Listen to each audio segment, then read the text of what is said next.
Hey there, everybody. It's Steve Bailey. And if you use YNAB to budget your money like I do, you may have a question when it comes to how do I handle credit card transactions that I didn't budget for? Well, I'm going to show you how I do it today. Stay tuned.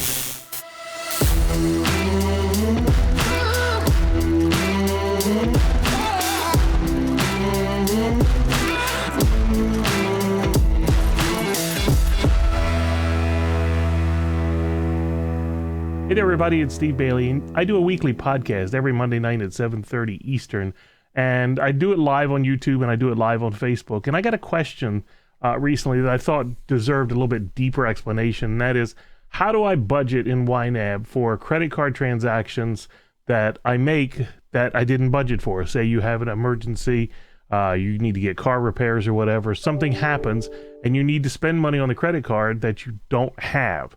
So I'm going to show you how I handle that. But before I do, I'm going to show you how YNAB thinks things should work. And the way it thinks it should work is fine if that's okay with you. But I've been using YNAB for so long, I'm used to the old way. So I'm going to show you a different way that I handle it. And then you can handle it however you want to based on what resonates with you. So what you're looking at here is a sample budget. Nothing fancy. I've got a checking, I've got a savings, and I've got a credit card.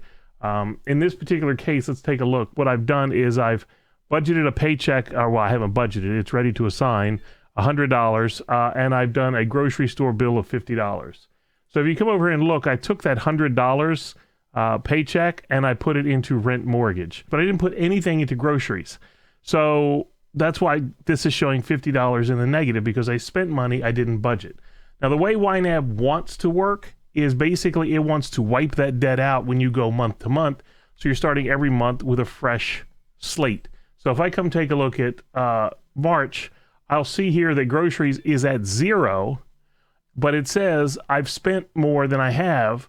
I have to fix this. So I can fix this one of two ways. I can move money from rent mortgage to cover the hole, or if I go in and let's say I just create a new paycheck, let's say, and we'll just call this paycheck, and we'll do this, and we'll say I got paid another $100. What you'll see is it took $50 from the $100 that I just made and covered that hole. So if I go back and look at March, or February rather, it's still $50 in the negative, but it's 0 at March, but I only have $50 to spend.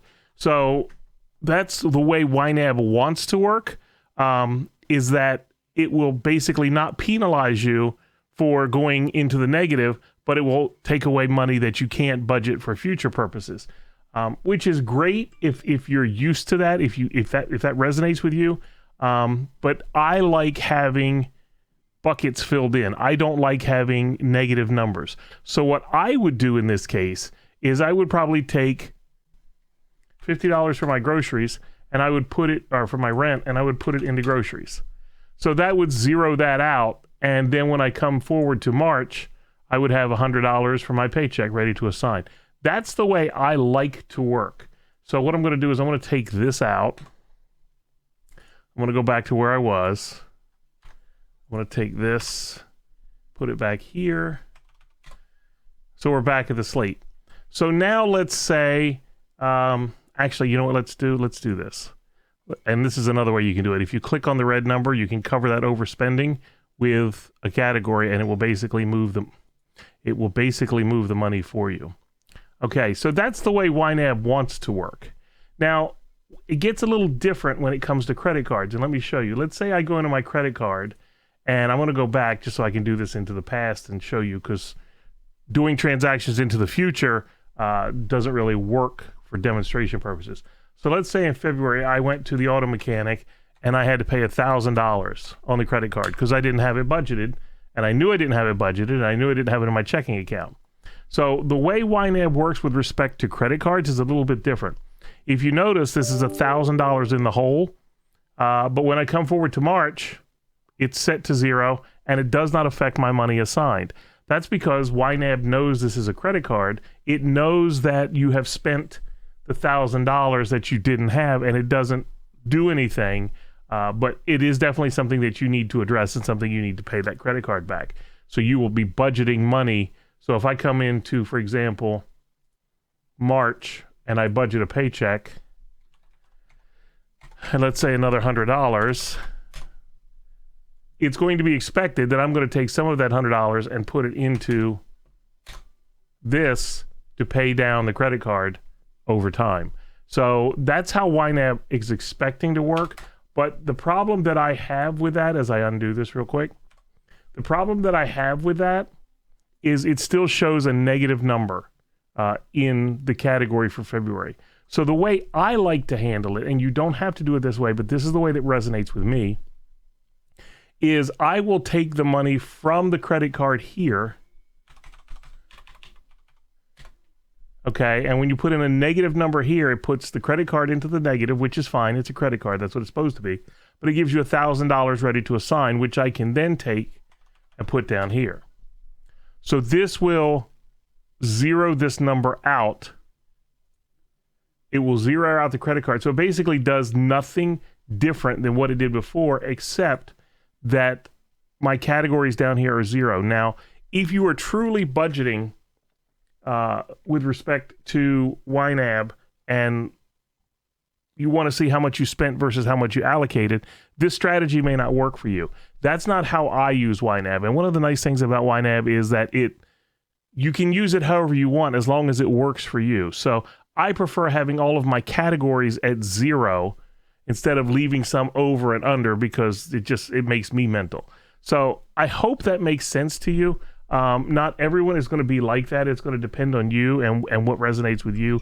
If you like the default way that YNAB works, then that's great. But for me, this makes sense to take $1,000 out of the credit card, put it into my life, and then put it into the auto maintenance category like I need it to be. So anyway, that was it. It was just a quick little tip I wanted to share with you guys. I hope it makes sense to you. I hope you enjoyed this. I'm going to be putting more YNAB stuff up. I got a ton of questions the past couple of weeks that I'm going to make videos on, and I think it's going to be some great content if you use YNAB for budgeting.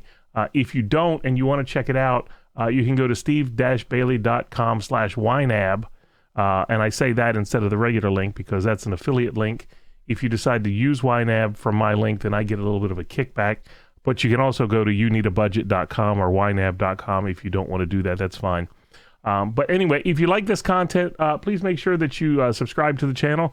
Hit the little notification bell when I give more updates and more tips like this in the future.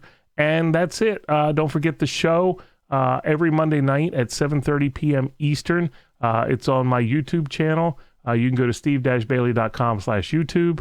It's on my Facebook group, steve-bailey.com/Facebook. And check out the show and see what you think. Thanks a lot, guys. That's it. And I will talk to you soon. Take care. Bye-bye.